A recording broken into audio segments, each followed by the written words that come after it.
je suis Cécile Hernandez, je travaille au CMS à Lannion et je suis chef du projet Safosi. Avec Olivier Mambrive, on va vous donner un petit aperçu du Safosi et vous inviter à participer à des webinaires qui sont prévus fin janvier, début février. Alors pour situer le Safosi, il faut savoir que EUMETSAT, l'Organisation européenne pour l'exploitation des satellites météorologiques, est composée de services centraux en Allemagne à Darmstadt et de services décentralisés, les SAF, Satellite Application Facility. Ce sont des services thématiques dont les équipes sont dans les services météo nationaux. Météo France est leader du consortium pour les océans et les glaces de mer, le SAFOSI, qui inclut les services météo nationaux norvégiens, Met Norway, danois, DMI, et néerlandais, KNMI, ainsi que l'IFREMER. On fonctionne en phase de 5 ans et on va justement démarrer une nouvelle phase le 1er mars prochain, avec pour objectifs principaux d'assurer la continuité de la production actuelle et d'assurer la transition vers les satellites de nouvelle génération MTG qui sera lancé en fin d'année et METOP-SG. Le SAFOSI est dédié à l'observation des océans par satellite.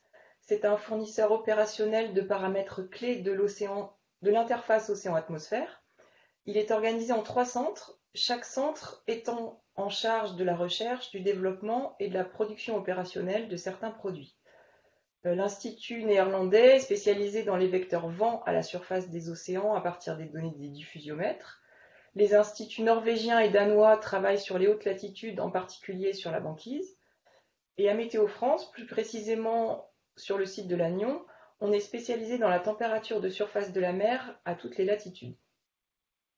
Pour vous donner un ordre de grandeur, l'équipe Safosi, c'est environ 13 équivalents temps plein, dont 4 à Météo France, qui sont financés à 75% par EUMETSAT.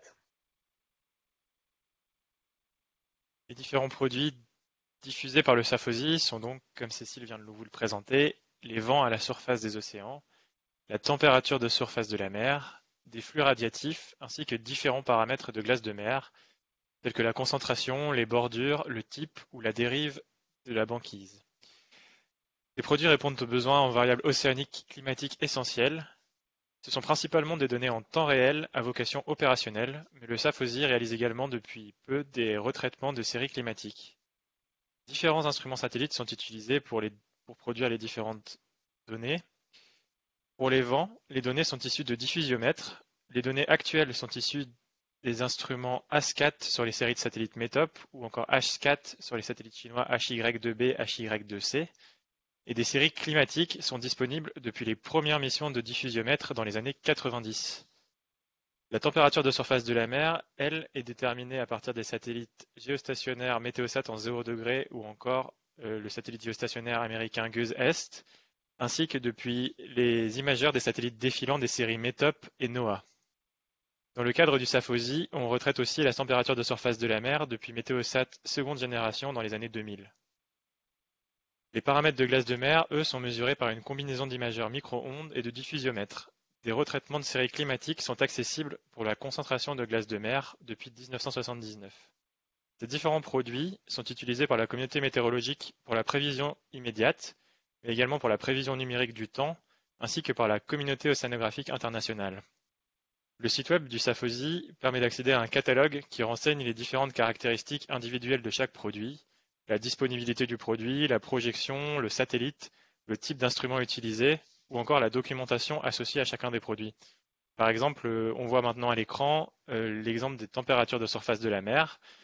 Ces produits de température de la surface de la mer sont développés à Météo France.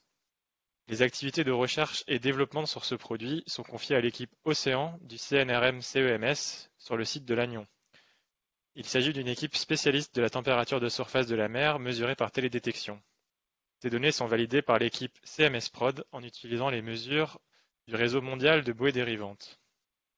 Au-delà du catalogue de produits disponibles, le site web du SAFOSI offre également la possibilité d'accéder aux publications scientifiques, aux rapports de validation et à de nombreuses actualités. Par exemple, ici, la page Story présente les dernières actualités du SAFOSI sur des thèmes allant de l'accès aux données, au développement de nouveaux produits, la présentation du travail préparatoire à de futures missions satellites, ou encore la participation des scientifiques du consortium dans différentes conférences internationales. Je reviens sur la page d'accueil du site web pour vous inviter à le consulter. L'URL c'est osi-saf.emetsat.int. Et puis n'hésitez pas non plus à vous inscrire aux webinars qui auront lieu en fin de mois. Le premier aura lieu le 25 janvier et sera consacré à la SST, la température de surface de la mer. Le deuxième aura lieu le 27 janvier et sera sur la glace de mer. Et le dernier, le troisième, le 1er février, sur les produits climatiques. Ils seront en anglais. Merci de votre attention. Merci.